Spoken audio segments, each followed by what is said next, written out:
Yo, what's up guys? Alf here, and today I'm going to be doing a new installment in the Under the Meta series where I go over a deck I've been working on that I definitely think is strong and has a lot of potential, but isn't quite at the very top tier of the format for whatever reason. And in this episode I'm going to be going over my Rakdos Anvil Bombardment deck in Historic. So this is the deck that I used to climb to Mythic this month. I believe I'm currently 32-7 with it, so the record's really good with this deck, and I was feeling really good about the deck overall. I was beating a lot of the top tier decks, and I was very close to doing this as a regular deck guide video, but towards the tail end of testing, a few issues cropped up that made me want to do it as an Under the Meta rather than a deck guide video, but I think it's close. This deck is very strong, and if you're hoping to play Bombardment, I think this is a really solid way that you can do it.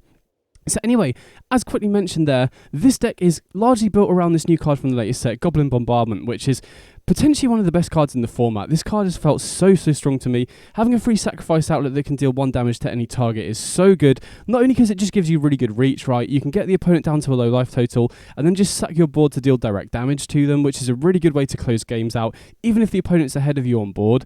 But it can also pick off creatures and planeswalkers as well, which is really big. Obviously, there are a number of decks in the format right now that are reliant on creatures, you know, stuff like Yawgmoth and Samwise in particular have a bunch of really cheap creatures that Bombardment is really efficient at picking off, but there's obviously a ton of other creature decks in the format, Kethis and Wizards and Monogreen Devotion, so this being able to pick off creatures in those sorts of matchups is really huge. And then it can also pick off Planeswalkers as well, which is particularly relevant against a deck like Monogreen Devotion because we are an artifact synergy deck, so Khan the Great Creator can definitely be an issue. So Bombardment being able to sacrifice our creatures to kill stuff like Khan the Great Creator is really big there as well.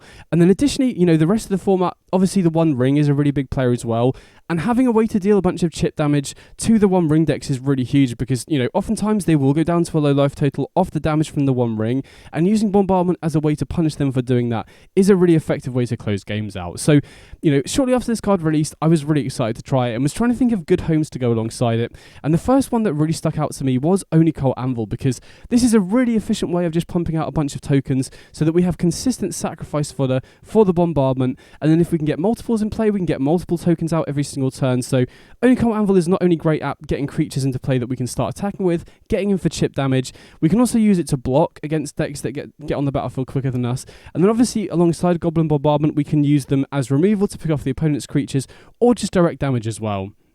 And the other thing that was really appealing to me about using Oni-Cult Anvil was that the enablers for it, which are, you know, cheap artifacts like Chromatic Star and Voldaren Epicure, is that the same enablers that work for Anvil also work for Gleeful Demolition, which I think is another really powerful card alongside Bombardment if you can enable it. So Gleeful Demolition, you know, obviously, as I mentioned, we are running a bunch of cheap artifacts to enable Anvil, and then if we have Gleeful Demolition as well, we can just target our own artifact with the Demolition and get 3 1/1 tokens for 1 mana, which is so good on Ray. Not only enables very fast aggressive starts, you know, going artifact on turn 1 into Demolition on turn 2 applies a ton of pressure, particularly if you're on the play, but if you have it alongside Goblin Bombardment, that's so good. That's just 3 pings anywhere immediately just off the Demolition, and then basically all of our artifacts replace themselves as well, so we're not really losing out on anything from casting the Demolition. So this was another really nice synergy as well.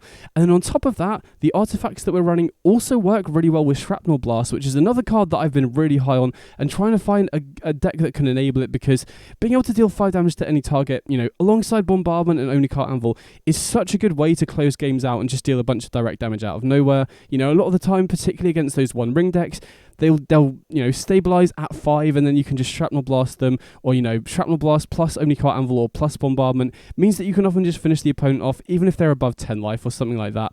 But the other really important thing about Shrapnel Blast is that it can kill Shieldred, which is a really big deal right now because a lot of the ways that the mid-range decks are going to be able to stop your game plan, because your general game plan with stuff like Bombardment and Oni-Cult Anvil revolves around chipping away at the opponent's life total, getting in for direct damage, and then finishing them off with a big finisher like Shrapnel Blast or Bombardment, is that if they can get Ring alongside Shieldred and start gaining a bunch of life, that completely undoes all the damage that you've done, both in terms of card advantage and to their life total. So having Shrapnel Blast, in addition to Fatal Push, as just 8 ways that we can immediately kill the Shieldred once they put it into play, is really huge. So the really nice thing about this shell is that we've got 3 really big, you know, payoffs for running a bunch of cheap artifacts, and they all synergize very well with Goblin Bombardment as well. So I've been really liking this. So next up, we'll have a look at the enablers for our Demolition, Shrapnel Blast, and Oni-Cult Anvil. And the first thing that might stand out to you is that we have a lot. We've got 4 Epicure, 4 Chromatic Star, 4 Wizards Rockets, and 2 Terrarians. So 14 enablers,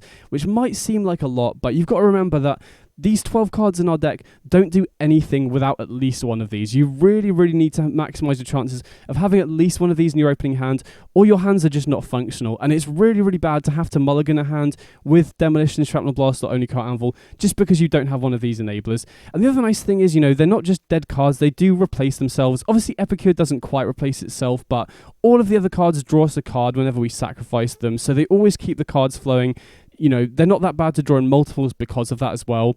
Now, the other thing that might be, a bit of a red flag with these cards is that they do draw a card in the Bowmasters format, right? Drawing off Star, Wizards, Rockets, and Terrarian does trigger opposing Orcish Bowmasters, but I've really not found that to be much of an issue because we can kill Bowmasters pretty easily. We have our own Orcish Bowmasters here, which is the best answer for the opposing ones. And obviously Goblin Bombardment is such a sick answer to Bowmasters as well, because we can just kill it by sacrificing any creature at instant speed as well. So even though these do draw, I've really not found it to be much of an issue at all.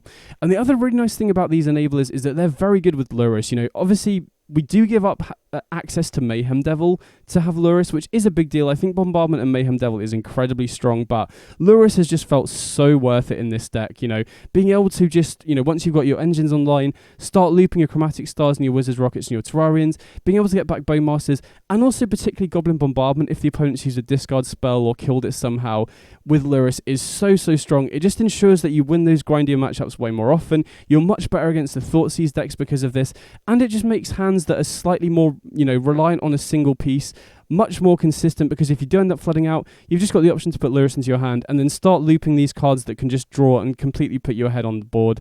And then obviously looping, Voldaren Epicures with Bombardment just constantly gives you ways to refuel. Looping Orcish Bowmasters with Bombardment is really sick as well. So in this particular build, I definitely think Lurrus is worth it. Now, I do think there are definitely some builds of Bombardment as well that are better with Mayhem Devil, but this particular version, I definitely think is better with Lurrus than Mayhem Devil.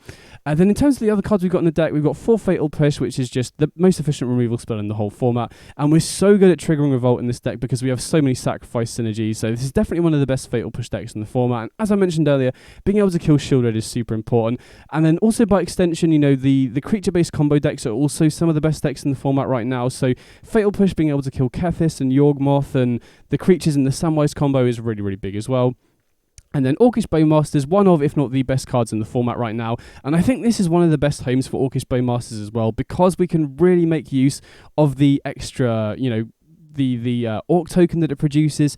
We can sacrifice it to the Bombardment, so you can do some tricks where, say the opponent's going to draw a card off the ring or something, you can flash in the Orcish Bowmasters and then get that first trigger, and then as before the next trigger resolves to give an extra to a mass on the Orc, you can sacrifice the Orc token, so then the next trigger makes an Orc, and then you can sacrifice that before the next trigger makes an Orc. So Orcish Bowmasters works so well with Bombardment, works really, really well with Lurrus as well, so this is a really good Bowmasters deck. And obviously, as I mentioned earlier, because we have a lot of cards that draw, using this to kill opposing Bowmasters is really big as well. And then in terms of the mana base, nothing too flashy going on here really. Just being Rakdos is really big because we get to run 2 Hive the Eye Tyrant, 2 10 of the Bugbear, which is, again, just gives us extra reach in the late game. Also works well with Bombardment. I've been able to finish the opponent off by going, animate and attack with Den of the Bugbear, and then just sacrifice them both to get in for the last 2 points of damage as well. So these are really nice, gives you good reach in the late game, very good at attacking down Planeswalkers and stuff like that as well.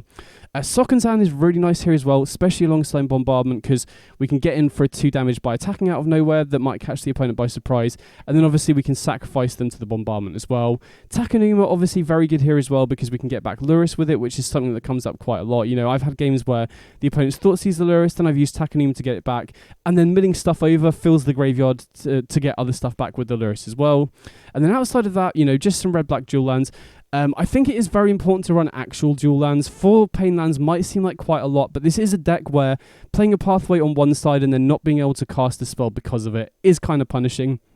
And I do quickly want to go over Mount Doom as well. I was originally running Mount Doom over the 4th Sulphurous Springs, but I didn't really feel like it was worth it. You might think that activating Mount Doom in a deck that wants to deal chip damage is very nice, but you never really run out of stuff to do with your mana in this deck because we have Lurrus, because we have so many cards that just cycle themselves. So I think I only activated Mount Doom once or twice when I was playing it, and you do take a lot of damage off it as well, which does add up in certain matchups. So the mana basis felt pretty tight overall. It's 22 in total, which has felt like a decent decent amount. You know, we do have a lot of cards that cycle in the early game, but we have Lurrus as an insurance against Flood, so I think it's more important that we just don't miss land drops, and 22 has felt like a good amount overall. So next up we'll have a look at the sideboard. So starting off here with 4 Thoughtseize and 2 Duress. So these are primarily here for the control and combo matchups. So obviously against control, stuff like Fatal Push isn't as effective, so we can cut that, and a couple of artifacts for discard spells. Oh yeah, something I forgot to mention when I was going through the main deck is one of the main reasons why I really like running 14 enablers in the main deck is that it just maximizes your consistency game one, and then post sideboard you can afford to trim a couple of enablers and still have enough, right? I think 12 is probably the minimum you can get away with. So game one, maximum consistency with 14, and then post sideboard you can afford to cut a couple of Terrarians to make room for the sideboard cards, which is pretty nice, because the issue with sideboarding in a high synergy deck like this is if you trim too much stuff from your main deck, your synergies start to fall apart a little bit. So having slightly more than we need game one just to maximize consistency then enables us to pivot a bit more post sideboard. But anyway, yeah, Thoughtseize and Duress against control and combo, like I said. Dimir Control is definitely the most popular control deck from my experience, and that deck really struggles to deal with resolved artifacts and enchantments. You know, those decks typically don't run stuff like a Braid or Kolaghan's Command anymore because they don't deal with the ring. So if you can use Thoughtseize or Duress to get rid of the opponent's counter spells and then resolve stuff like Oni-Cult Anvil or your Goblin Bombardment, it's really difficult for them to deal with that. So these are really effective in those sorts of matchups. Then we've got 3 copies of Pithing Needle, which is probably the most effective sideboard card in the whole format right now, and hits so many top decks. So it's great against Yawgmoth, naming Yawgmoth obviously, great against Kethis, naming their namesake card as well, very good against the ring decks to name the ring because we're not running our own one, can also name Maze's End against Gates, can name Charbelcher against Belcher, but specifically against Kethis and Yawgmoth, which are probably my picks for the best decks in the format, or they were the best decks coming into this set at least anyway. And Pithing Needle is so good against them, and the reason why I want to run 3 here is just to maximise my chances of finding the first one, and finding the second copy is also pretty good as well, because post-sideboard those 2 decks are going to have a lot of answers, right? Yawgmoth is obviously going to be able to cord for Haywire Might to get rid of it, and then Kethis runs a bunch of stuff like Boseiju that can kill it as well, so finding a second copy is really good insurance, just to ensure that they don't just have a way to kill your first Pithing Needle and then combo off, which is really big. And in terms of against Yawgmoth, I think Pithing Needle is probably the best option, because alternatives like Stone of Urek I'm not a big fan of, because the damage, you know, when you're facing Yawgmoth, the damage is really done when they cast the Yawgmoth and can activate it immediately, because even if you have a Fatal Push or Shrapnel Blast to kill the Yawg, they can obviously just activate it in response to draw, 5 or 6 cards, whereas Pithing Needle preemptively stops that, which is really huge. On top of those matchups, you've also obviously got Samwise combo as well, and using this to name Cauldron Familiar or Waste Rider is really good there. Now, having said that, I have seen some people playing Samwise with the Experimental Confectioner combo and Peregrine Took, and I think Pithing Needle isn't as effective against those sorts of decks, because obviously if you name Cauldron Familiar and then they just collected company into the Peregrine combo, that doesn't really help. But most Samwise decks that I've seen so far are just remaining with the core combo. If Samwise with Peregrine becomes really popular, then I might have to think about potentially running something else instead, but overall, Pithing Needle has just felt like an absolute all-star and is so good in so many matchups.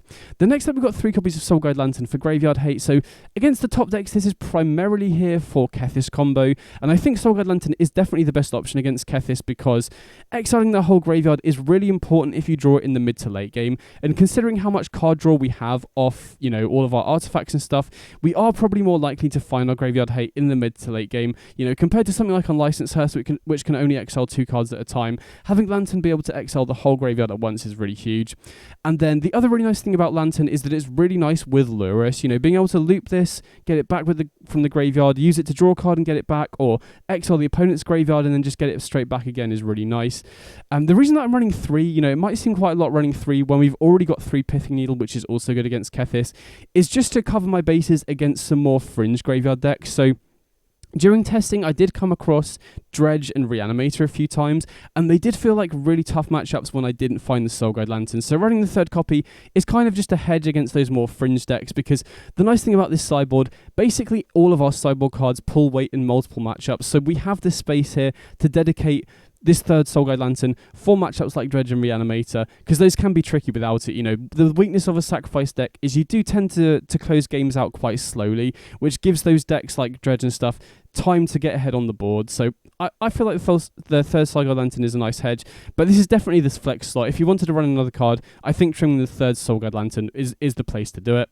And then the last card in the sideboard here is Pylon, which is a really sick card in this deck because we have so many ways to go wide very quickly. We can even enable this on turn 2 if we go Artifact into Gleeful Demolition and hold open a black source, which is really nice. But even outside of that, we've obviously got Orcish Bowmasters that produces 2 bodies. Anvil can produce a bunch of tokens as well, so Pylon is very easy to enable, and then getting the Surveil 2 on top of killing a creature is such good value, and the fact that it can also kill Planeswalkers is very relevant against decks like Devotion because Karn is very good against us, so Pylon, really, really nice for matchups where you want extra creature removal or you need to be able to kill Planeswalkers as well. So that's the deck overall. I've been having a ton of fun with it, and like I said, it's felt really powerful. I've been doing, consistently pretty well against the top tier decks in the format. 32-7 has been a really good record as well. In terms of the weaknesses and my main hesitations about this deck, I think my main hesitation is that we're having to run 4 Wizards Rockets, 4 Chromatic Star, 2 Terrarian, and 4 Epicure. Obviously pretty poor cards on their own. Now, having said that, you can get away with running less powerful cards if your deck is very high synergy, and this deck is basically the definition of high synergy, so I don't think that's too much of an issue in terms of how it plays out, but I just feel like with the tools we have in Historic in terms of sacrifice, there has to be a home where the individual cards are more powerful, if that makes sense, that still has a bunch of synergy and can still do well. Because I have had some situations where the opponent picks apart my synergies and my early game is very slow. So say, for example, I keep a hand with 2 enablers, Oni-Cult Anvil, Shrapnel Blast, and some lands. That's a good keep, but if the opponent then thought seizes away your Anvil and doesn't play any creatures into your Shrapnel Blast, your early game is just play your artifacts, cycle them, maybe put Lurrus into hand, cast Lurrus, and put your artifacts into play, and it's very slow and dirtly. So that's my main issue. If the opponent can strip away your synergy pieces, then you do have a game plan, which, I think this is one of the big weaknesses of this style of deck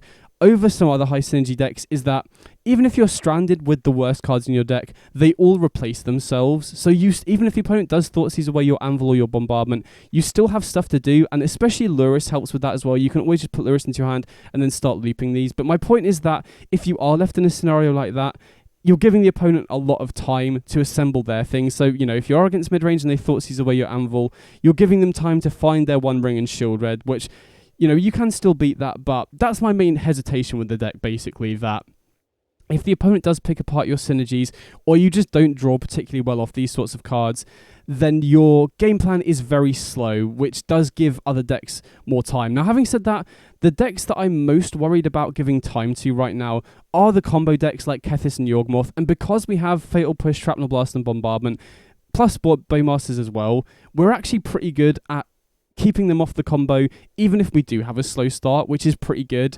But there are other decks, like Reanimator or Belcher or stuff like that, where having a slow start is definitely an issue. But having said that, the deck has been performing really well, and this has felt like one of the best bombardment shells that I've tried so far. I am definitely trying a bunch of other ones, and there are some other homes that I'm very excited about that I think have the potential to be better than this one potentially, but it's very early testing. We'll have to see how that plays out. Also, a little note as well, I am going to be away until halfway through next week at some point, so there aren't going to be any videos coming out the next week, but when I come back, I have so many ideas to try. A few of them definitely other bombardment decks as well, so I should have more deck guides to come once I get back from there. But anyway, that's the deck overall. Definitely let me know in the comments what you think of it. If you can think of any ways to improve the issues that I'm talking about, definitely let me know. Next time I've got some gameplay so you guys can check the deck in action, and I hope you enjoy the gameplay. I'll catch you all in the next one. Big up. Oh, we're against rank 1. Sick. See what they're playing. Okay, so we're on the play, which is obviously good. I can't keep a one-lander though, but this looks pretty good. Right, we can just put back one of the bombardments, and then we've got Epicure into Demolition or Bombardment or Bowmasters, depending on what the opponent's on here. So definitely going to lead on the Epicure and just see what the opponent's on before making any decisions. Oh, interesting. They're on Devotion. So, this is a pretty interesting turn here. I think I'm just going to go for Gleeful Demolition here because I feel like we want to apply pressure here, right? If they have like a Kiora next turn, we want to just be able to apply as much pressure as possible. Getting these tokens down early is pretty nice as well with Bombardment the following turn. Now, it was slightly mana inefficient to do that, but I think getting creatures in play and just being able to attack for 4 this turn is pretty huge. And now we can go for Epicure and get the Bombardment in play as well, which is pretty nice. Well, actually, I'm going to wait, because if the opponent does have any ways to draw, if they do go Cure into an Old Growth Troll or a Pelucranos, I want to get the Bowmasters in play and be able to attack with it as well, and also, you know, get a trigger. So it looks like they might actually do that, right? If they untap here and play a creature, we get 2 Bowmasters triggers. Oh, wow, okay. Wow, I was hoping the creature wouldn't be an Elder Gargaroth. That's kind of rough. So I'm going to flash in the Bowmasters here. I think we just have to go face here, right? Gargaroth is definitely an issue, but we can potentially race here, right? So again, I think we just ignore the Cure, go face. And so we drew a second Bombardment. So let's figure this out. If we attack with everything, we're getting through for 1, 2, 3, 4, 5, 6. And then we have 7 direct damage, and they go up to 14. So I think we're 1 short of lethal here, right? Let me just recalculate. So we attack with everything. They presumably block the 2/2 with the Gargaroth and gain 3 up to 14. We get in for, well, we sack the 2/2, deal 1 damage, put them down to 13, and then we've got 12. Yikes. So we're 1 short of lethal, which is not ideal. Let me just think. So I think what we have to do here is, sorry, I'm just counting up again. Bombardment, attack with everything. Presumably they block. We'll let them. We'll see if they make a mistake here. No, so they block the 2/2. Presumably gain 3, and then I think we just have to gun down the Gargaroth here. We could have obviously sacked the 2/2 in response, but then we'd have been 1 short of lethal, and we can't let the Gargaroth live. The only way we're winning this is by racing. So I think we just have to sacrifice 4 creatures and kill the Gargaroth before it gains them even more life. But yeah, that kind of sucks, because had we drawn another creature or any way to make a creature off the top, we would have had enough for lethal there. We just sacrificed the 2/2, go face, and then just sacrificed the rest of our board to go face as well. So that was kind of rough. And then I'm also going to cycle the Bombardment now, just in case we find another land here and we can play it. Oh man, why didn't we find that one earlier? So, I mean, we've got them down to 8, and we've still got a Bowmasters in play. So if they play any more creatures that draw off the Kiora, that not only gives us another Bowmasters trigger which can go face, but we can also then sacrifice the Bowmaster, the Amass token for an extra point of damage as well. Okay, Halfling. So that's gonna slow our ability to attack down a little bit. Oh no, what have they got here? I mean, if they have a like Storm the Festival into creatures, that is going to trigger the Bowmasters, well, you know, at least a couple of times. And each time you trigger the Bowmasters, that's, you know, at least 2 damage each loop because of the Bowmasters trigger, and then sacrificing it to the Bombardment. So opponent does need to be careful here about playing too many big creatures while we have this Bowmasters in play. Okay, they're retapping mana. So I'm just trying to plan out what we do next turn, but I think so much of that will just depend on what they go for this turn, and obviously what we draw as well. I mean, Epicure is nice because that represents 2 damage on 1 creature as well. You know, we get in for 1 damage when it enters, and then we can sacrifice it to the Bombardment as well. And it enables stuff like Shrapnel Blast or Gleeful Demolition or Oni-Cult Anvil off the top as well. Oh, they got Khan. Okay, that's kind of annoying because then now that shuts off Oni-Cult Anvil as a good draw. What do they get here, though? So they got 7 mana. Yeah, they go for Sky Sovereign. Presumably targeting the Bowmasters, yeah. So I think, again, I'd love to go face here, but I think we have to kill the Khan. Or at least, you know, stop them getting another artifact next turn. Because, you know, like I mentioned, not only does it shut off our Oni-Cult Anvil and stuff, but they could very easily just get a Shadow Spear or something and just completely undo all the damage we've done so far. So I think, not very happy about it, but I think we just have to go for the Khan here and then hopefully draw some more gas off the top. You know, opponent's still at 7. We've got a number of good draws. Shrapnel Blast, although we are cycling away Chromatic Star here, so if we do draw something like Shrapnel Blast or Gleeful Demolition, that is now no longer a good draw after this point. But found another Terrarian. You know, this is one of the main reasons why I like running 14. So if you do have to cycle these, you're pretty likely to find another one, so that, you know, future Shrapnel Blasts and stuff like that are live. Okay, Polychronos kind of scary because they can turn it into a lifelinker, but as long as we can find some sort of creature off the top, we can just block and sacrifice with Bombardment in response so they don't gain life. But we need to find something soon because they, you know, even though they don't have anything on the board they can attack with, they have that, any active creatures at the moment. They can crew this Sky Sovereign and start attacking for 6. And then obviously with the stuff they've got on board, it's going to add up. So these next couple draw steps are going to be very, very important for us. Having said that, Devotion, you know, it is a deck that can run out of gas, so all we need is the opponent to draw a couple lands, and then their ability to commit to the board will slow down. But the fact they got 9 mana floating isn't exactly a good sign. Well, unless they untap, we'll see what they got here.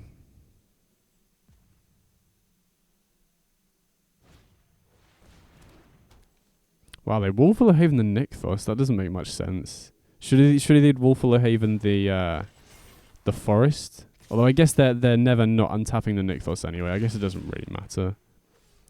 So they do put us down to 13. Wow, okay. That is a good draw. So I'm kind of tempted to crack the Terrarian, but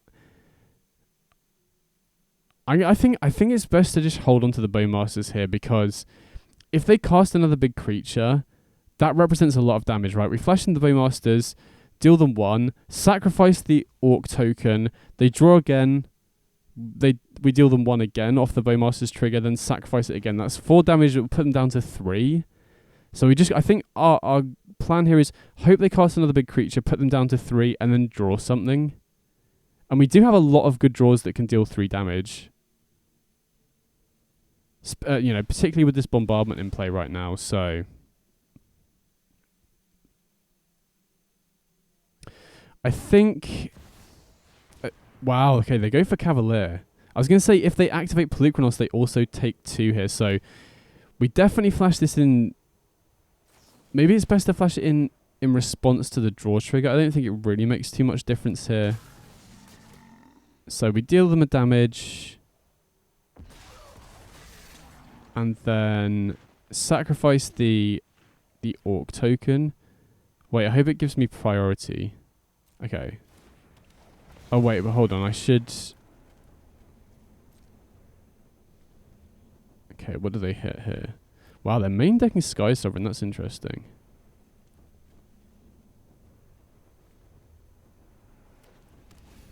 Okay, they put Besaiger into play. And then I need to sacrifice the Orc token in response here.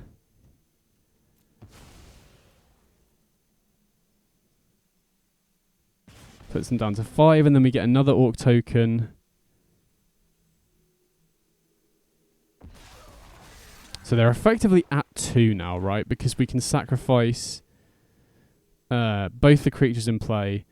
And then we have so many live draws here, right? Epicure does it, another Bowmasters does it, Shrapnel Blast does it. What's it called? Gleeful Demolition does it. What else? I mean, to be fair, that's a big portion of our deck. And we obviously can crack the Terrarian as well, but then that makes Shrapnel Blast and Gleeful Demolition no longer live, so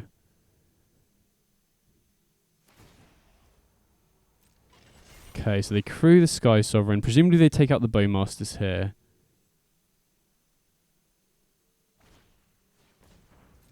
Okay, another Utopia Sprawl. Well, they're named White. Okay, so they're gonna activate Polychronos here. That's a good line, because then that stops them needing to pay life to turn the Polychronos into a lifelinker. But that still won't do much here, because Presumably they attack and kill the Bowmasters with the Sky Sovereign. We can then just block the Polukranos with our token and sacrifice it in response to deny them the lifelink. Yeah, so they attack with both. I presume they go after the Bowmasters here. Oh, also attack with the Halfling. Yeah, that's a free attack for them. So we sacrifice the Bowmasters.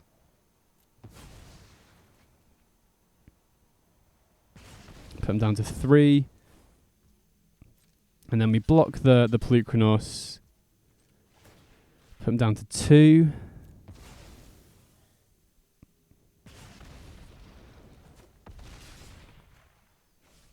And then it all comes down to this draw step. Oh, wow, okay. All comes down to the next draw step. We've still got all the same things live. We drew the Wizard's Rockets, so Gleeful Demolition and Shrapnel Blast also still live. Oh, we hit it. Sick. I mean, to be fair, I mean, that was kind of lucky, but we did have a lot of cards that win from this point, so... But yeah, that was a close game for sure.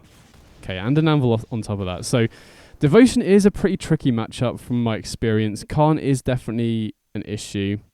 I'm still not 100% sure how to sideboard here. I want Thoughtseize and Pylon. I'm honestly not even sure I like Fatal Push in the matchup anymore because of Utopia Sprawl. In the past, I would be super high on Push because it kills all their 1-mana dorks, but now with Utopia Sprawl, I'm not even sure I want it because it's not that good against... I mean, obviously it kills Polukranos, but it's not very good against Old Growth Troll, for example. In terms of other cards, I definitely want Pylon here to deal with Khan, and I definitely want Thoughtseize as well. And I'm going to trim a Gleeful Demolition. Actually, maybe that's incorrect. I think I'm probably supposed to keep all 4 Gleeful Demolitions in here and trim 2 Terrarians instead, because Gleeful Demolition is another enabler for Pylon. It's also a way for us to attack down Khan. So yeah, I think I probably made a mistake in sideboarding that. I'm probably supposed to go down 2 Terrarians and keep all 4 Gleeful Demolitions. Hopefully it doesn't end up mattering, but if it does go to a game 3, I'm definitely going to make that swap back. So this hand is all payoff, no enabler. I don't think we can keep this, unfortunately. You know, this is the sort of hand where we need to run 14 enablers, or you'll have hands like this way too often. Yikes, so we're going to have to go down to a 5. I mean, I think I'm going to have to keep... This is a risky keep if we go for it, but we are on the draw. We are running 22 lands. And worst case scenario, we can always just cycle the Wizard's Rockets if we do miss the land off the top. But if we can find a red land, then we can... You know, this hand becomes a lot better. Oh, wow, okay. Sick, perfect. So now we've got Bowmasters, Bombardment, Anvil, or Demolition. We've got a lot of options here. So they main deck the Pithing Needle, which is... That's an interesting approach. Because I've been working on Devotion myself as well, and I think stuff like Yawgmoth is a tricky matchup, so maybe having excess Pithing Needles to bring in seems like a good way to approach that matchup. Either way, I'm just going to go for Anvil here, get it online, get a token in play. Again, we could have gone for Demolition, but we've still... You know, I'm not worried about... Well, maybe Khan is a concern, but we can still Demolition the tokens into play next turn. Thinking about Khan, maybe that was a slight misplay, but I wanted to be mana efficient here with a bunch of two mana cards in our hand. Pylon is a very good draw. Now I'm not too concerned about Khan anymore, really. So interesting, we've got a lot of options here. I think I'm going to Gleeful Demolition the Pithing Needle. Because... You know, we could have used Gleeful Demolition to get tokens in play to attack down Khan, but using Gleeful Demolition to take out the Pithing Needle is very important when we have the Bombardment in play. So maybe we would have got punished for not using the Gleeful Demolition to put tokens into play if they'd had exactly Khan. But we ended up drawing the Pylon anyway. I think it's close, but with the Bombardment in hand, I think taking out the Pithing Needle is important. Now, I'm also going to take kind of a risky line here and take out the Halfling, because the opponent has had quite a slow start here. And taking out the Halfling here is big whether they have their 5th land or not. If they don't have their 5th land, doing this cuts them off Cavalier. If they do have their 5th land, doing this cuts them off Storm the Festival. And, like I said, they have had a slightly slower start here, so... Hopefully this ends up working out. A lot of the time, having played Devotion myself, wow, okay, massively paid off. So yeah, having played a ton of Devotion myself, I know that they're, especially when the opponent has a slightly slower start like that, you're more likely to be stuck with top-end cards in hand.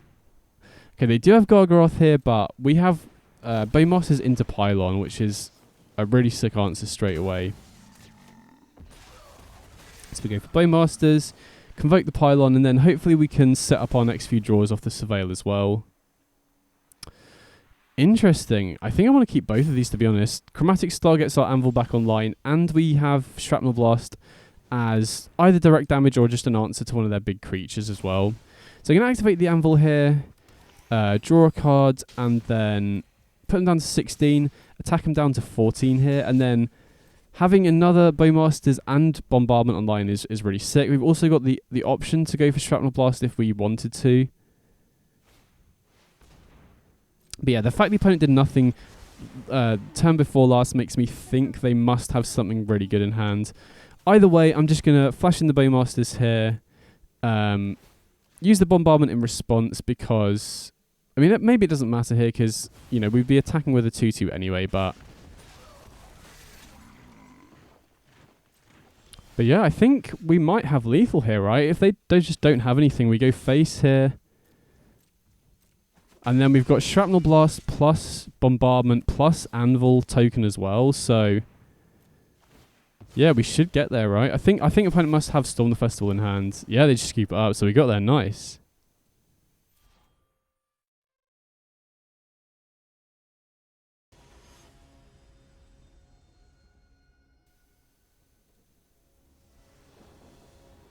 Okay, so we're on the play.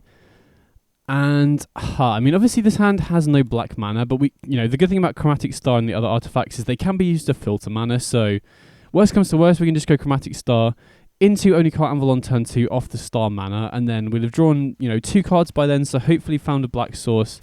And then even if we don't, we've still got Epicure to feed into the Anvil, we've still got Shrapnel Blast and Bombardment, so okay, we do draw a black land, which is great.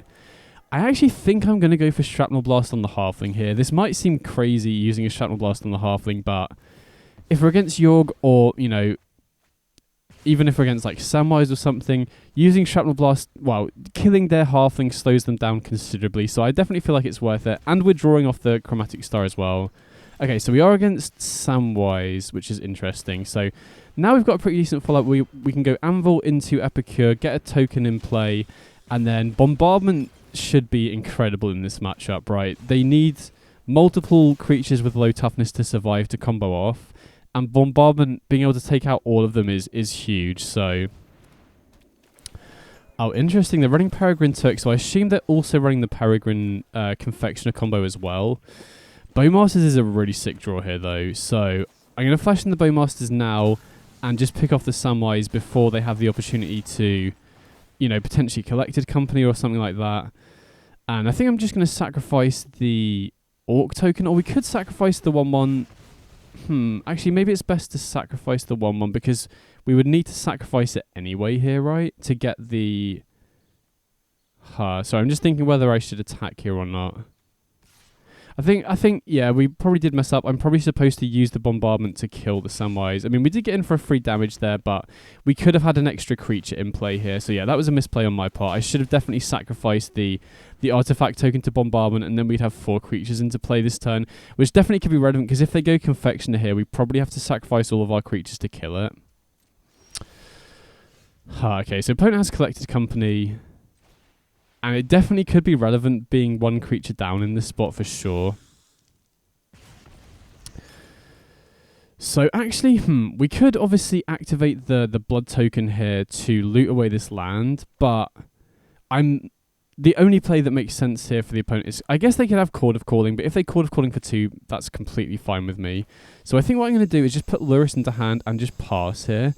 Now, we haven't used the Anvil this turn yet, but I assume the opponent Collected Companies here, and I'd much rather wait to see what they hit off the Collected Company.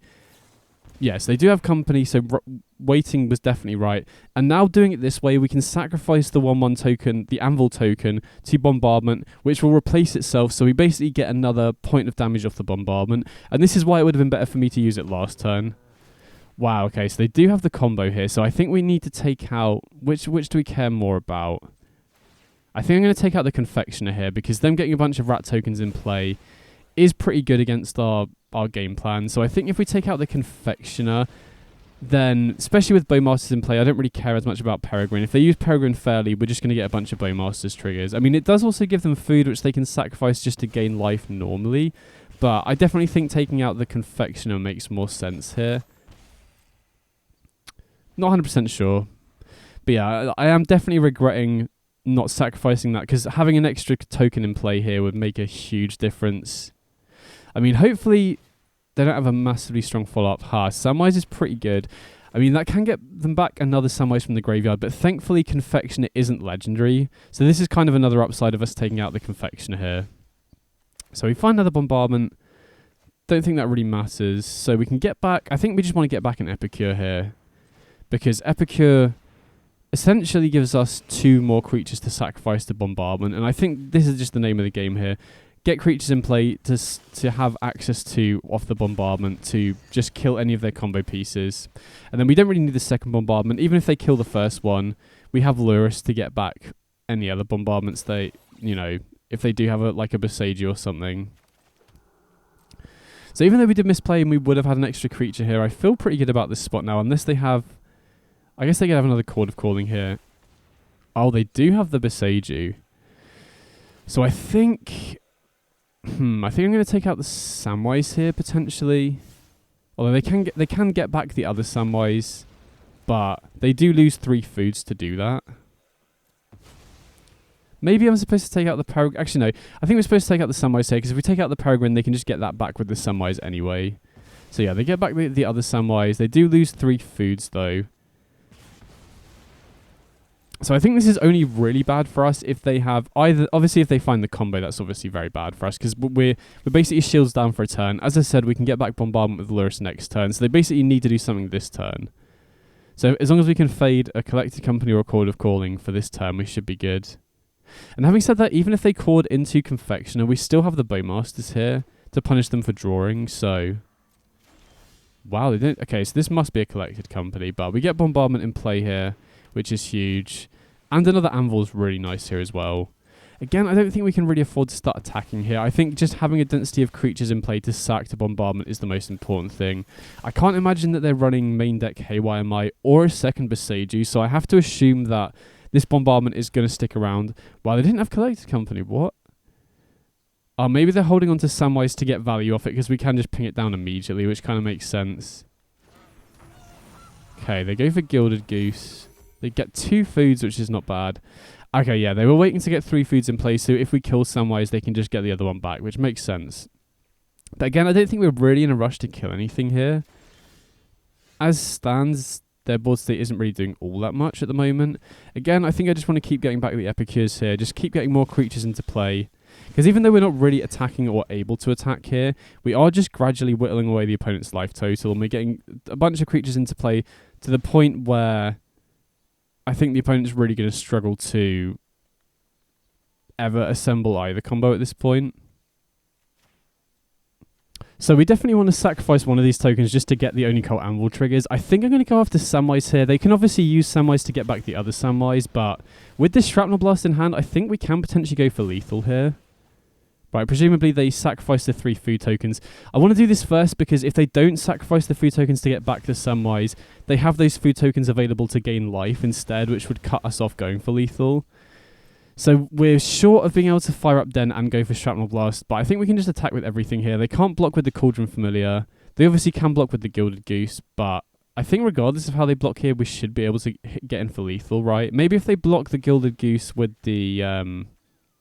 maybe if they block the Lurrus with the Gilded Goose, they survive here, but we still get in for a ton of damage here. You know, puts them down to 5. Yeah, we would have easily had lethal regardless of how they blocked, so... That was kind of a slow and grindy one, but that just shows how good Goblin Bombardment is against these creature-based combo decks. So sideboarding here, I mean, it's tricky because Pithing Needle is normally good against them, but since they're combining it with the Peregrine combo, I don't actually know how good it is in this particular... Well, against this variant of the deck. Pylon should be good regardless, though, you know. It's just extra removal against them is going to be decent. Just trying to think what the next cut is, and whether I actually want to bring in Pithing Needle here or not. If they were just on Sam, I think I would definitely bring in the Needles to name either Cauldron Familiar or Woe Strider, depending on their build, but when they're running the other combo, which, you know, it's hard to know which to name, especially because they can just collected company into that combo out of nowhere. It's a tough one. I think I'm just going to trim Terraria and just run it back, though. And to be honest, you know, I was thinking maybe I should replace, you know, a Lantern with something for this matchup. But if they are running both combos, I think just bringing in extra Pylon is good, because it's just extra removal. I don't think we need another hate piece, because there isn't really a hate piece that shuts off the Cauldron Familiar combo that also happens to shut off the Peregrine combo as well. So this hand is close. I think I'm going to keep it, right? We got Bombardment, which is probably the best card in the matchup, and Bowmasters, which is a really good enabler for Bombardment. It is a little bit slow, just because we don't have anything to play before turn 2, but, you know, I think having Bombardment is just the most important thing, so... Okay, turn 2 Peregrine's not bad. So, I think it's between Bowmasters and Bombardment here. I want to be efficient with my mana. There's no real point in playing out Wizard's Rockets here without, you know, a payoff for it. So I think I'm going to run out the Bombardment first, just because I imagine the opponent's also running Bowmasters, and me just running out Bowmasters and them killing it is going to be rough. Wow, they got Collected Company. Just got to hope they don't hit the combo straight away. Wow, they only hit a single Cauldron Familiar. I mean, that's obviously very good for us. So here we don't... Well, we can't enable Pylon quite yet, but we can potentially go either Epicure into Bowmasters or Wizard's Rockets into Bowmasters. Trying to think what the best option is here. I think with Bombardment in play, it's probably just the Epicure, right? Especially with Pylon in our hand as well. Because Wizard's Rockets is something I want to get into play at some point, but without a payoff, I think I'm just going to go for it now. And I also think I'm just going to go after the Halfling now as well, before they get to untap with it, because if they don't have their 4th land and they have another Collected Company, for example, denying them the mana here is going to be pretty important, I think. But yeah, then we'll ship it back. We've still got Pylon available for next turn, so... okay, they do have Haywire Might, and the annoying thing about Haywire Might is that it exiles the Bombardment, so we can't get it back with Lurrus, unfortunately. Don't think it's worth pinging down the Cauldron Familiar. Maybe it is, but... I feel like having more creatures in play to convoke the Pylon is probably more important here. Okay, second Haywire Might, so definitely going to let the 2 damage through here. But opponent is almost out of resources, which is obviously great for us. So now we can run out the Wizard's Rockets, and now we've got both Fatal Push and Pylon up, as long as we don't attack. It is kind of tempting to put Lurrus into hand here, but I think that's just too greedy. You know, we could have potentially not played Rockets and put not played Rockets and put Lurrus into hand, but then we don't have a way to kill a Confectioner if they play it, because we need to trigger Fatal Push off the Blood Token, which we don't have enough mana to do. So I think I'm just going to play it slowly and carefully here. They're probably not going to win the long game, so I just want to make sure we don't give them a window to combo off, basically. Okay, so they go to attacks. They just pass the turn. So I think... I mean, I'm tempted to go for Pylon on the Peregrine here, but if we do that and they have Collected Company, we don't have a way to trigger Revolt and Fatal Push. I feel like we're ahead, and I don't want to make too many risky lines here, so I think I'm just going to wait.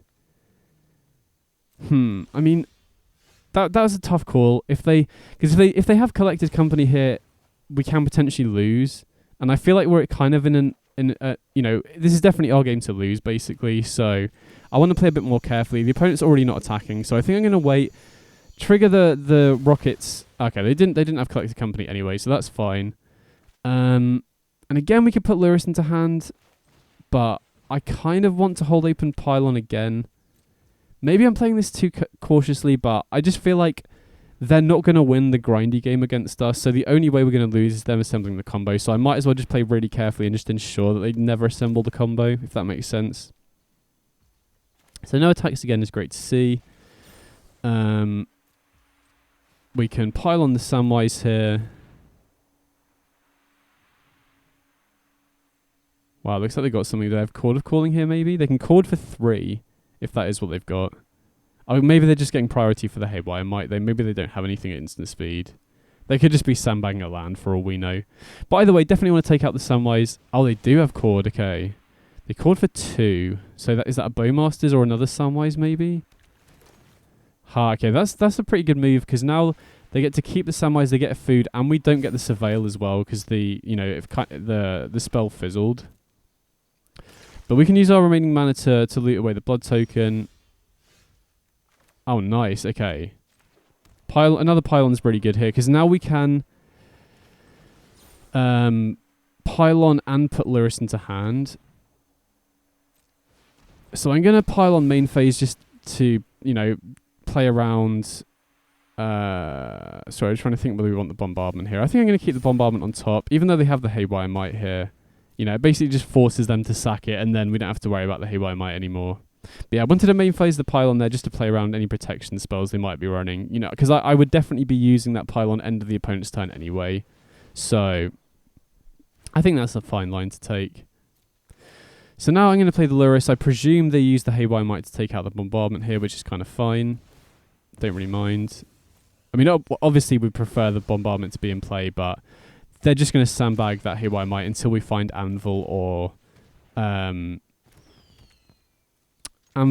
Bombardment. And now, since the Cauldron Familiar can't block, we can just attack.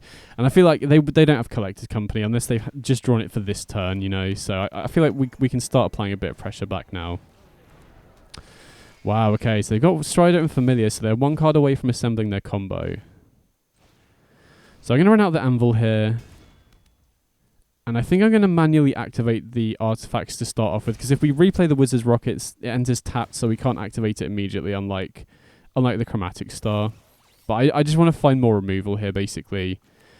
Because they do have a lot of looks with this Strider. If they sacrifice all their creatures, they can potentially find Samwise. Now, I think we've gone through 2 Samwises already, so the chances of them finding another one isn't that high, but Chord of Calling can get it, Collected Company can get it, so they do have a decent number of cards that can help them assemble the combo here, so I basically just want to dig as much as possible to try and find some removal here, because we do have a decent amount, right?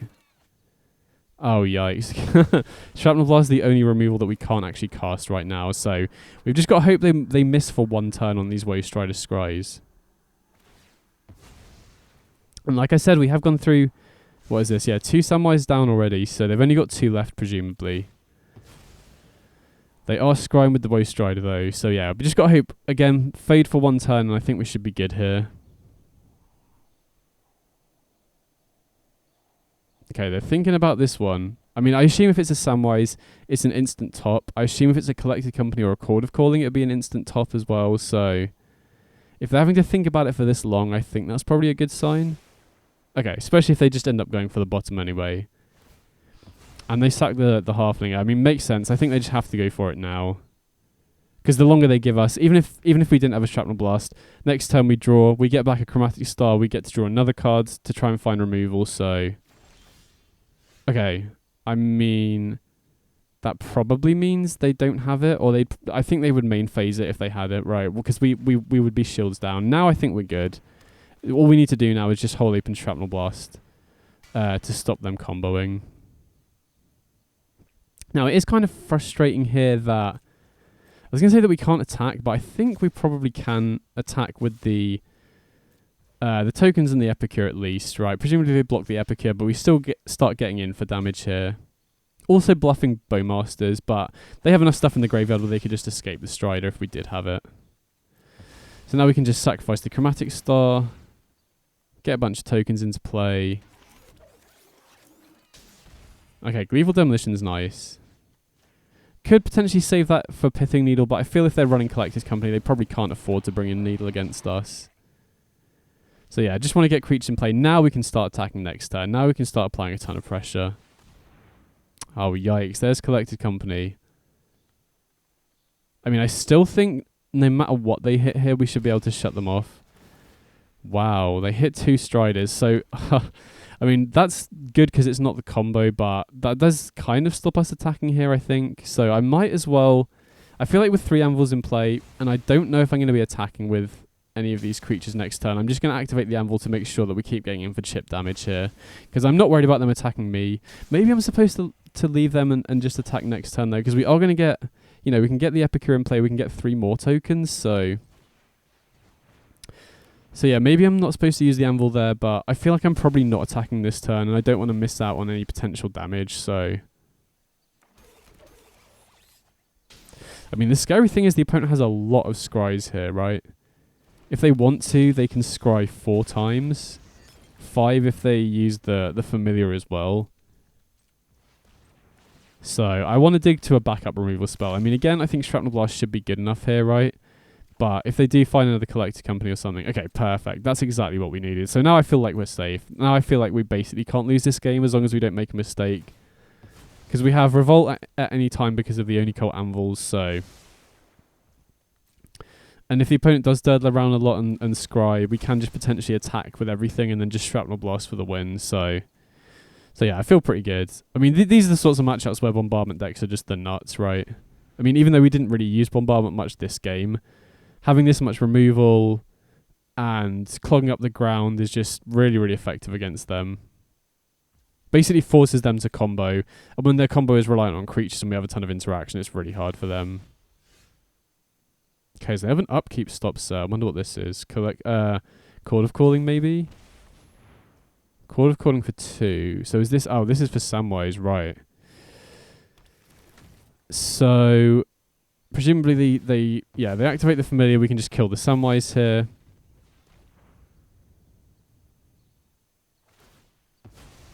So they sack the Samwise.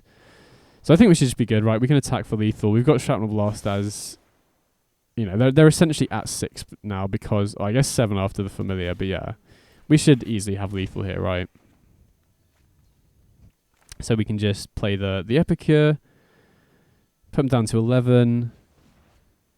You know, we've got 3 activations of the Anvil. Gonna activate the Blood Token first just to see what we hit. But yeah, we should just be good to win here, right? And another Bowmasters, yeah. So we should easily win here. We can just attack with everything.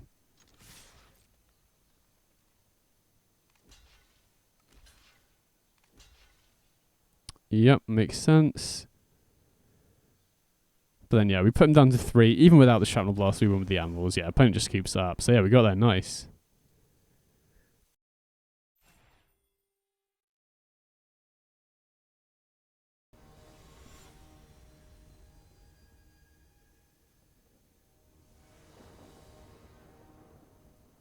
Okay, so we're going second here.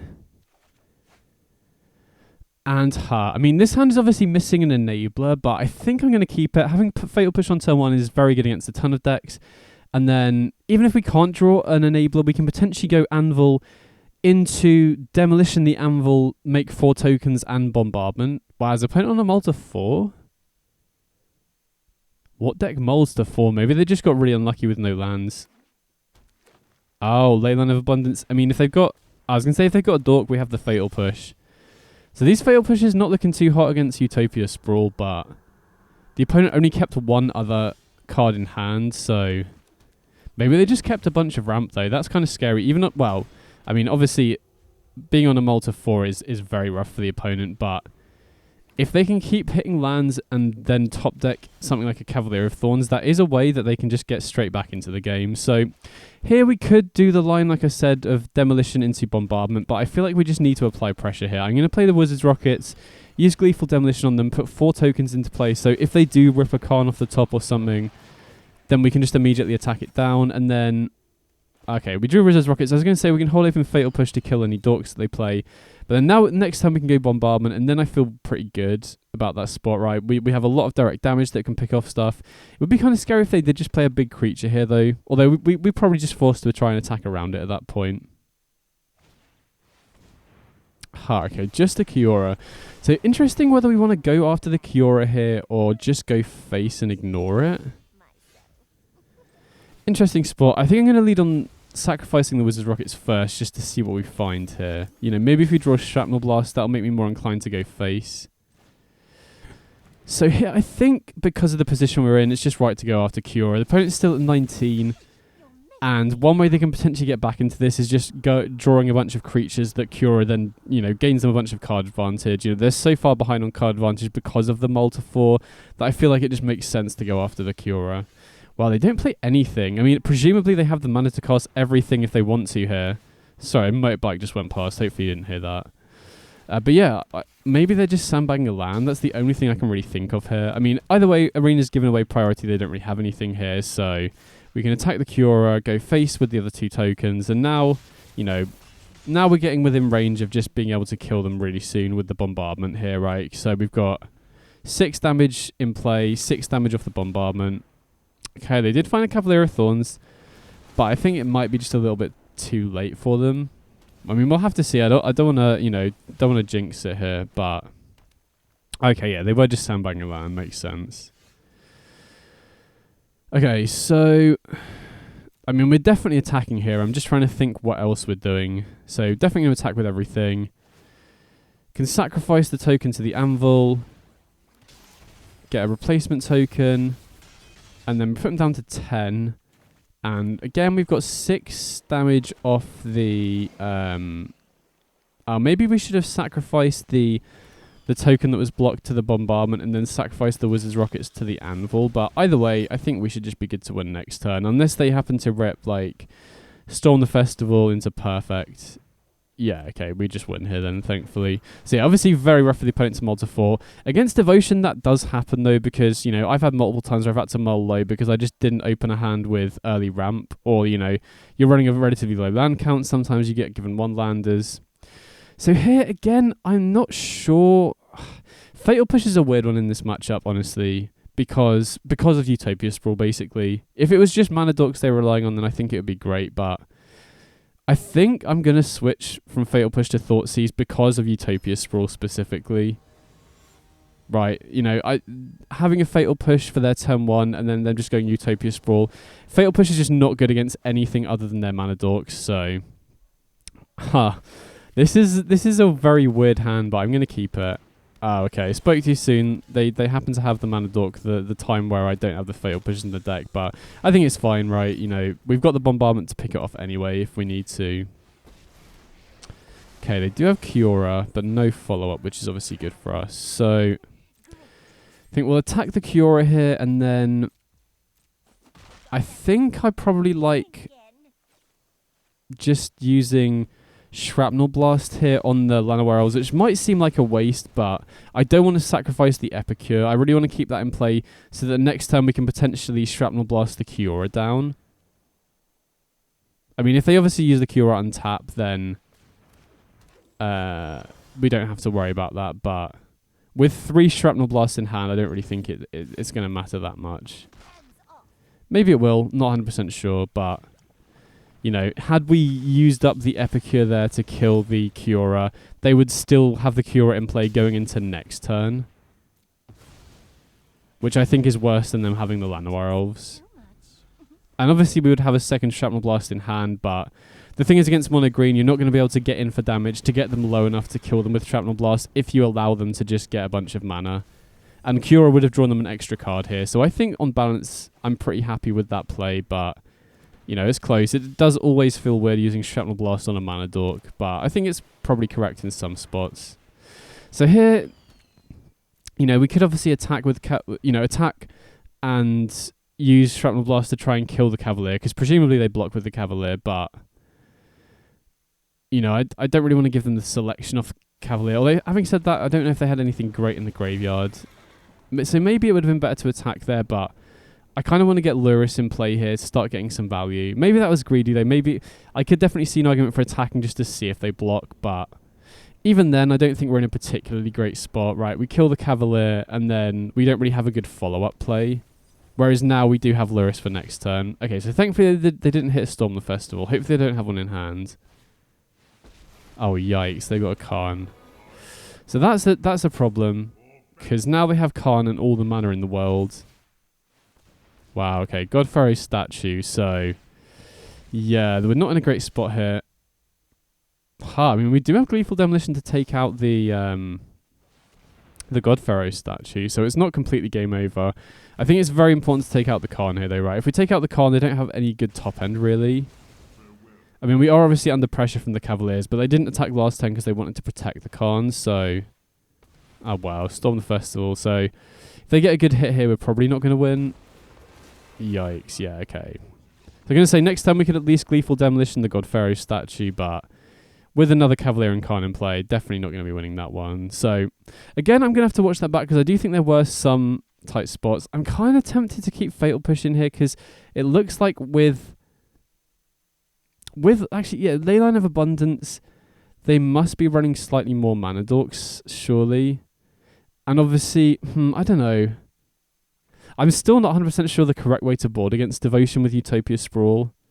I think I'm going to go 2 push. Because push isn't dead against the rest of their deck, particularly if they play like Pelucranos or something like that. It's just not very effective against stuff like Old Growth Troll is the main reason I don't like it outside that. But if they're running a build with Leyline of Abundance, I feel like they probably have to be running more mana dorks. And we have seen a lot of, Llanowar Elves, Elvish Mystics sort of stuff so far. So this is kind of an awkward hand. It's not particularly fast, but if they do need to rely on a mana dork here, then we obviously have the Fatal Push as an answer. We've got Shrapnel Blast. We can loot a little bit. Yeah, okay. So very happy to see the Fatal Push here. And Thoughtseize is pretty nice. I think I'm going to lead on cracking the star first, just to get a bit more information in case we draw like a creature land as well. We don't want to draw and then find it enters tap later. Oh wow. So that's a scary hand to see with Thoughtseize because they have all the mana in the world now. So if all they need to do is just draw a top end threat and we're in trouble.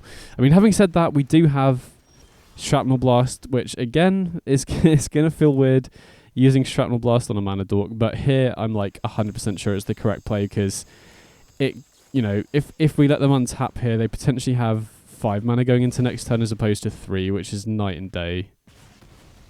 I mean, we are in a bit of an awkward spot here where we have 2 payoffs and no artifact enablers, but we can always put Lurrus into hand if we need, which we will have to do here, unfortunately. But again, we're both in kind of a slow start territory here. Okay, Leyline of Abundance is the 4-drop I'm most happy to see at this point for sure. We did draw an Epicure, which is nice, but I think I'm going to get Lurrus out first, start getting advantage off that. Bigger creature to get into play as well. And then definitely Gleeful Demolition here. Just in case they go Khan, I want to be able to attack it down immediately. So now I don't feel too bad. Obviously they could follow up with a Cavalier here, which would be kind of rough. They do have the Cavalier. But, at least we're on board now. We've got the tokens in play.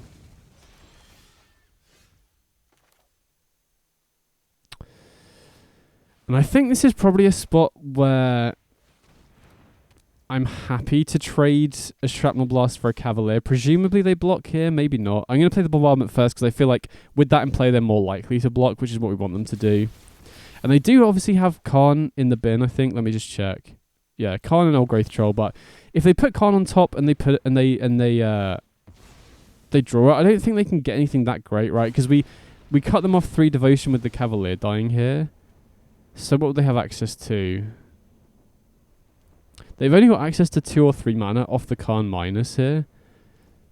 So there's nothing. I mean, they could get Haywire Might and kill the Bombardment and block one of our creatures, but we can still just attack down Khan with the Hive of the Eye Tyrant if they do that. Okay, interesting. They go for Cavalier first. And they do bin another Khan, which is worth knowing about. Let's see what we draw here. Okay, so I think I'm going to lead on just playing a Chromatic Star and cracking it to see what we draw here. Because we do have a lot of decent draws. Right, another Shrapnel Blast would be nice. Anvil's a pretty nice one as well. Then we can play Chromatic Star and activate the Anvil. And the nice thing about having Anvil here with Bombardment is that we can pretty easily kill the Khan immediately. Although having said that, they can, next turn if the Cavalier survives here, they are going to have a decent amount more mana than they would have had last turn. So they can potentially Khan minus and get something pretty impactful immediately, but we're building up a big board now. And even if they do go Khan minus, we should be able to just kill it off the Bombardment anyway, right? Now I'm going to attack here. We just need to apply as much pressure as possible. Even though we are losing, we still have 3 creatures in play to pick off the Khan if they do just go Khan minus next turn. So how much mana will they have here? They can... So there'll be 4, and then they'd have, say, 5 or 6 mana, depending on if they hit their land drop for the turn of Khan, I think. Oh, wow. They have Cure as well. Wow. So they can go... Can't get Portal to Phyrexia here, which would be kind of rough. I mean, even Cityscape Leveler would be rough as well. I'd actually be happier for them to get Portal here because they could Cityscape Leveler and kill the Bombardment, which is our only real way of winning here. Yeah, they do go for Portal. So I think, first of all, we have to kill the Khan. I'm just trying to debate whether we go face or not, but we can't let them get another card off the Khan. So I think we pick off the Khan first here. And then they don't really have much going on, right? If we kill the Khan here, obviously they have got Cavalier and Kiora. Big creatures off the top is rough. I mean, actually they've got the Portal, which will get stuff back, but we don't have to worry about them getting anything else that crazy right now. I mean, again, they have got big creatures in the graveyard, but we have a lot of good draws here as well. You know, Bombardment can get it done. Well, I've got faith anyway. And we can also fire up our creature lands here to get in for a decent amount of damage. Wow, Shrapnel Blast is sick. Okay. Now I think we've got a real chance. Now I think we're actually the favourite, right? Even if they get back a Cavalier, that's not going to get it done. So we go face here. Puts them down to 9. 1, 2, 3, 4, 5. So we're pretty close to lethal already, even without the Shrapnel Blast, right? This just shows you how good Bombardment is, right? We're in a position that looks horrendous, and I think we're still pretty big favourites to win now. Oh, they do Burn Storm the Festival off the Cavalier Mill. I mean, the great thing about Bombardment as well is that it's an enchantment rather than artifact, so it doesn't get shut off by Khan, which is a pretty big deal here. But yeah, I still feel like we should be good, right? Khan doesn't shut off Shrapnel Blast. Khan doesn't shut off Bombardment. If we sacrifice our board here, that puts them down to 4. Shrapnel Blast just kills them straight away. We could also fire up Den, attack, and even if they block, that's an extra 2 damage there, plus the Anvil trigger, so even without Shrapnel Blast, I think we've actually got a decent chance of winning from this point anyway. Just shows, you know, crazy reach that you get off Goblin Bombardment. Card is so good. So really hope they don't have another impactful card in their hands. If they do have another Khan... Okay, they're firing up the lair. That must mean they're just going to pump their mana into ley lines, surely, right? Yeah, if they did have Khan, I guess they could go for Cityscape Leveler on Bombardment, but we'd still win off the Shrapnel Blast. So even then, I don't think that would get it done. So yeah, they're just pumping their board with the ley lines. So we should just be good to win here, right? We just block 2 of their creatures, sack them to Bombardment in response. I mean, if they had something like Shadow Spear here, it would be nasty, but I think they kind of needed to get either Portal or Cityscape last turn, or we'd just be getting tons of value with Lurrus.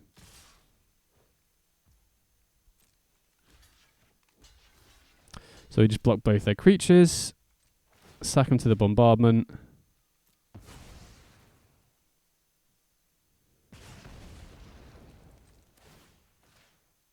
And then just got a Shrapnel Blast and sack a few more creatures next turn and we're good. And Bowmaster's off the top as well, nuts. So now we put them down to 2. And just sack 2 more creatures and yeah, managed to win what would, you know, with most other decks look like a completely unwinnable situation. But yeah, Bombardment's just nuts. So yeah, we got that, nice.